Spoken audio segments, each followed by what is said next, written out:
Agifos est un pionnier en ce qui concerne la lutte contre l'illettrisme, puisque nous avons mis en place toutes les actions nécessaires au niveau de la métropole, des DOM et notamment en Guyane, pour pouvoir développer les actions permettant aux entreprises d'inscrire leurs salariés, rencontrant des difficultés, notamment dans les acquis par rapport aux compétences clés. Donc, nous avons développé un certain nombre d'actions, notamment sur la Guyane. Donc, nous avons mis en place un partenariat avec le Préfoble sur un dispositif qui s'appelle Déclic. Donc, Déclic, c'est un dispositif où nous allons vers les entreprises pour les sensibiliser, les informer sur la prise de position d'Agifos par rapport à ce problème qui est quand même grave, puisqu'il y a quand même un fort taux d'illettrisme dans les entreprises et ça freine la progression professionnelle des salariés. Je suis guide touristique dans le camp de la transplantation. Je travaille pour l'Office de tourisme à Saint-Laurent-du-Maroni. Je fais le visiteur du lieu, aussi les cellules et les bâtiments.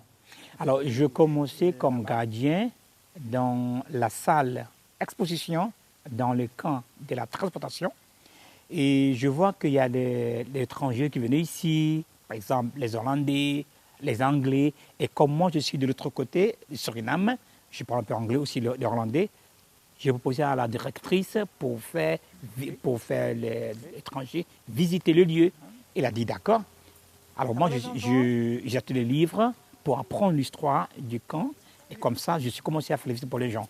Comme je commençais à faire la visite pour les Français, je sentis qu'au niveau l'oral, ce n'est pas encore suffisant. Alors c'est pour ça que j'ai acheté un dictionnaire. Et aussi, je me dis que ce n'est pas encore suffisant. Je vais à la directrice pour faire une formation. Elle m'avait envoyé pour faire ça avec la CIF. Et ça a été bien passé. Je suis maintenant à l'aise pour répondre aux questions aux visiteurs, aussi pour parler avec les visiteurs. Mais si c'est possible pour continuer avec la formation à CIF, je suis prête. Numéro 42, 43 et la 44. Voilà, nous employons Lamion Vorswijk en tant que guide du camp de la transportation.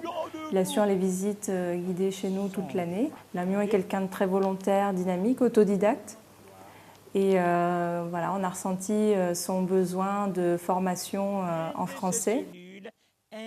Donc, par rapport à ce besoin, donc, on a fait un plan de formation pluriannuel.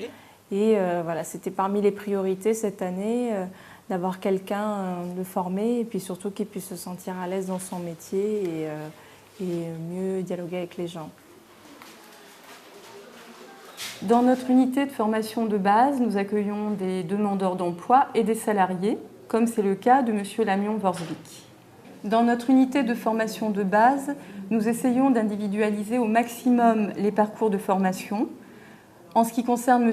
Vorswijk, par exemple, nous avons surtout travaillé sur les compétences en expression orale et sur une initiation aux outils bureautiques, notamment à Internet, pour lui permettre d'effectuer des recherches documentaires de manière autonome en lien avec son poste de travail. La condition dans un block house. Vous avez des questions? Vous pouvez entrer et s'asseoir. C'est bien propre. En fait, il y a place pour tout le monde.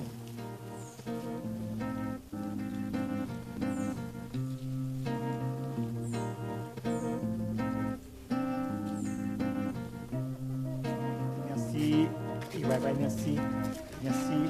Merci. Merci. Allez, merci. Merci. Nous sommes vraiment dans cette dynamique de développer ces actions pour pouvoir conduire le salarié dans son projet professionnel, l'amener à se sentir bien dans sa fonction dans l'entreprise et aussi au niveau personnel. Donc nous avons eu par rapport à ça, au niveau national, un soutien financier, notamment auprès du Fonds paritaire de sécurisation des parcours professionnels, qui nous a alloué un budget important pour pouvoir mener à bien ces actions.